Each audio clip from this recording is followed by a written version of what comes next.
Assalamualaikum warahmatullahi wabarakatuh. Perkenalkan, nama saya Raisa Nisa Rahma. Saya akan memberikan tanggapan saya terkait materi dalam mata kuliah Islam dan Ipteks, yaitu dengan tema tafsir ilmiah tentang pembusukan. Dalam ayat Al-Quran mengandung banyak isyarat sains. Ada perkiraan bahwa di dalamnya terdapat 800 ayat Al-Quran yang sesungguhnya memberikan isyarat sains. Sebagian diantaranya memang memberikan tantangan tersendiri untuk memahami maknanya secara literal. Oleh karena itu, dibutuhkan pendekatan lain yang melibatkan ilmu pengetahuan untuk memahami isyarat-isyarat sains dalam Al-Quran, yaitu dengan pendekatan burhani. Tentunya pemahaman yang lebih mendalam tentang isyarat sains itu juga mendorong dimensi etik yang perlu dikonstruksikan dengan pendekatan irfani. Apakah engkau tidak memperhatikan bahwa Allah menurunkan air dari langit, lalu diaturnya menjadi sumber-sumber air di bumi? Kemudian dengan air itu ditumbuhkannya tanaman yang bermacam-macam warnanya, kemudian menjadi kering. Lalu engkau melihat kekuning-kuningan, kemudian dijadikannya hancur berderai-derai.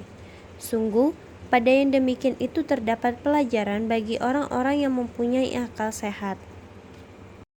Dalam surat Az-Zumar ayat 21 mengatakan bahwa apakah engkau tidak memperhatikan bahwa Allah menurunkan air dari langit, lalu diaturnya menjadi sumber-sumber air di bumi. Kemudian dengan air itu ditumbuhkannya tanaman-tanaman yang bermacam-macam warnanya, kemudian menjadi kering, lalu engkau melihat kekuning-kuningan, kemudian dijadikannya hancur berderai-derai.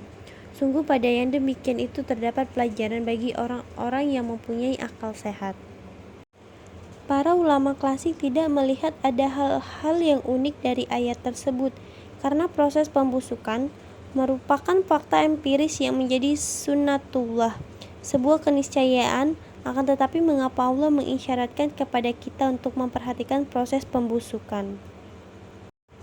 Biologi modern telah menemukan adanya jasad teknik atau mikroskopik yang terlibat dalam proses pembusukan, yaitu bakteri.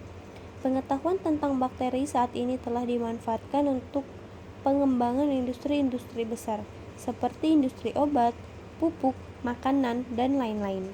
Dengan perkembangan bioteknologi, bakteri dikembangkan untuk menghasilkan barang dan jasa yang menghasilkan keuntungan yang berlimpah. Pada bakteri E. coli, misalnya, yang berfungsi membusukkan sisa makanan dalam usus besar, direkayasa oleh manusia sehingga dapat menghasilkan insulin untuk menolong penderita diabetes mellitus. Sekian dari saya, terima kasih. Wassalamualaikum warahmatullahi wabarakatuh.